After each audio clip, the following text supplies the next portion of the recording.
Јас кратко сега само, бидејќи медиумите се веројатно поголем контролор и имаат некогаш и повеќе информации во увидот на работата на државни функционери, како што е председателката на комисијата за одлучување во втор степен. Сега да видите колка е пристрасноста, докаде оди пристрасноста на еден прв човек на регулаторно тело, кој што би требало да е независен.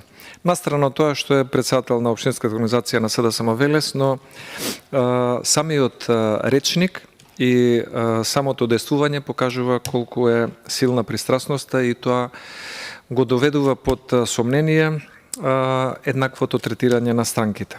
Еве ќе ви прочитам една, во медиумите беше објавена, СМС порака: другари, добар ден. Ова што ДПМН го прави преку СОНК е притисок за предвремени избори, од кои штета имаат само децата. Апелирам до сите вас кои имате деца, внуци во градинка или основно и средно образование, утре децата да си одат на училиште или да ги однесете во градинка. Исто така, како председатели на местни организации на СДСМ, треба на сите членови на вашите местни одбори да им кажете децата утре да тргнат. СОНК лаже дека ќе има после скратена настава. Како правник ви кажувам дека тоа не е можно. Тоа беше во време на ковид, како вонредна состојба, или ќе учат секоја сабота, или ќе се продолжи учебната година. Друг начин нема, согласно закон, затоа да не дозволиме ДПМН да манипулира со нашите деца и родители и со наставниот кадар преку СОНК. Значи имате има врска со извештајот со комисијата, нешто? Тоа има многу врска. Извештајот на комисијата е пресликан во еден добар дел според менаџерските способности, влијанието, стручноста, пристрасноста, непристрасноста или професионалноста на председателот на оваа комисија. Председателот на комисијата се гледа дека е премногу политички поларизирана личност, функционер,